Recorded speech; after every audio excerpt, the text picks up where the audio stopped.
আপনার বাবা গরিব, এটা নিয়ে কখনো লজ্জাবোধ করবেন না, কারণ গরিব হোক বা বড়লোক হোক, বাবা তো সে বাবা। আসসালামু আলাইকুম আমার প্রিয় ফেসবুক বন্ধুরা, সবাই কেমন আছেন? আশা করি সবাই ভালো আছেন। তো এই যে আমার আব্বা আসার কারণে আব্দুল্লাহর বাবা সকাল সকালই বাজারে গেছিল, বাজার থেকে নদীর মাছ নিয়ে আইছে। আজকে এই মাছগুলোই রান্না করতে চাইছিলাম, কিন্তু সেটা আর হলো না। মাছগুলো কাটতে ধুতে যতটা সময় লাগবে এই সময়টুকু আব্বার দিতে চাচ্ছে না, বাড়ি যাওয়ার জন্য একদম অস্থির হয়ে গেছে। এই কারণে মাছগুলো আর রান্না করব না, এভাবেই আব্বার কাছে দিয়ে দিব। এখানে যে মুরগির মাংস নিছি রান্না করার জন্য, এটা হচ্ছে আমাদের বাড়ির দেশি মুরগি। কথায় আছে না, রিজিক কার কোথায় আছে কেউ জানে না। এই মুরগিটা কিন্তু অনেক কয়েকদিন আগে জবাই করছিলাম আমরা রান্না করে খাওয়ার জন্য। কোন এক কারণে রান্না করব বলে করা হয়নি। আসলে আমার আব্বার রিজিকে ছিল বলেই হয়তো রান্না করা হয়। তো আজকে দুপুরে আব্বার জন্য এই মুরগির মাংসটা রান্না করব, আর হাতে মাখায় একটু মসুরির ডাল ভুনা করব। তো গতকালকে একটা ভিডিওতে বলছিলাম বর্তমান সমাজে ভালোবাসা বলে কোনো কিছু নাই, আছে শুধু দেনা পাওনা। কথাটা কেন বললাম জানেন? বর্তমান যুগে আপনি যদি কাউকে কোনো কিছু দিতে পারেন তার মন মতো, তাহলে সে ভাববে আপনি তাকে ভালোবাসেন। আবার সেও যদি আপনাকে আপনার মন মতো সবকিছু দিতে পারে, তাহলে আপনি ভাববেন সে আমাকে অনেক বেশি ভালোবাসে। এই কারণেই কথাটা বললাম, বর্তমান স্বার্থের দুনিয়ায় ভালোবাসা বলে কোনো কিছু নাই। আপনি একটা মানুষের কাছে ততক্ষণই ভালো থাকতে পারবেন যতক্ষণ তার মন মতো চলতে পারবেন এবং তার চাহিদাটা পূরণ করতে পারবেন। এই কারণে সবাইকে একটা কথাই বলার আছে, মানুষের পিছনে মিথ্যে মায়ায় না ছুটে নিজেরে কিভাবে ভালো রাখা যায় সেই চেষ্টাটা করুন। জীবনে যদি সুখী হতে চান তাহলে কাউকে অতিরিক্ত ভালোবাসবেন না। কে কি মনে করলো, কে কি ভাবলো আপনাকে নিয়ে, এটা তো মাথায় নিবেন। কারণ আমি নিজে এগুলো করতে করতে প্রায় অর্ধেক জীবন শেষ করলাম, বাকি জীবনে আর এগুলো নিয়ে মাথায় ঘামাই না। কারণ আমি আমার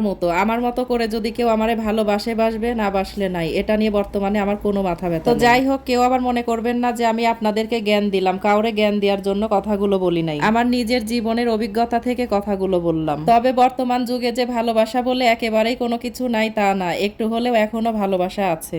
সেই ভালোবাসা হচ্ছে বাবা মেয়ের ভালোবাসা, যে ভালোবাসায় কোনো খাদ নাই, এই ভালোবাসায় কোনো স্বার্থ নাই, কোনো চাওয়া পাওয়া নাই, আছে শুধু খাঁটি ভালোবাসা। আর এই বাবা মেয়ের ভালোবাসা ছিল, বর্তমানেও আছে এবং সারা জীবনও থাকবে। তাই প্রত্যেকটা ছেলে মেয়ে বা সন্তানদের কাছে একটা কথাই বলতে চাই, গরিব বাবাকে নিয়ে কখনো লজ্জাবোধ করবেন না। হোক সে গরিব বা বড় লোক, এটা আমার আব্বা, আর আমার আব্বাকে আমি অনেক বেশি ভালোবাসি। যদিও ভালোবাসি কথাটা আমার আব্বাকে কখনো সামনাসামনি বলা হয়নি, তবু আমার আব্বাকে আমি অনেক ভালোবাসি। তো সে যাই হোক, প্রত্যেকের বাবা মার জন্য আমার মন থেকে রইল দোয়া ও ভালোবাসা। তো এই যে আমার আব্বার জন্য সামান্য কিছু রান্না করে নিয়ে আসলাম। আমার আব্বা তো আমারে কোনো কিছুই রান্না করতে দিবে না, বলতে পারেন জোর করে এই মুরগির মাংসটুক রান্না করে আব্বারে খাইতে দিলাম। আমি রান্না করার সময় আমার আব্বা যে কতবার রান্নাঘরে গিয়ে আমারে বলছে, তোমারে কতবার করে বললাম এই গরমের মধ্যে তুমি এত কিছু রান্না করো না, বাসি পান্তা যা আছে সেটাই দাও, আমি খাই বাড়ি চলে যাই। এটাই হচ্ছে মেয়ের প্রতি বাবার খাঁটি ভালোবাসা। আপনার কি মনে হয় অন্য কোনো আত্মীয় স্বজন হলে আপনাকে কি এই কথাটা বলতো? কখনোই না। এখনো আমার আব্বা কিছুদিন পর পরই আমারে দেখতে আসে, আর আমার আব্বা যখন থাকবে না, আমার মনে হয় না আমার আব্বার মতো আমারে কেউ আর দেখতে আসবে। তো আমার আব্বা এখন খাওয়া দাওয়া করে বাড়ি চলে যাবে। আজকে এই পর্যন্ত, কি সবাই ভালো থাকবেন, আল্লাহ হাফেজ।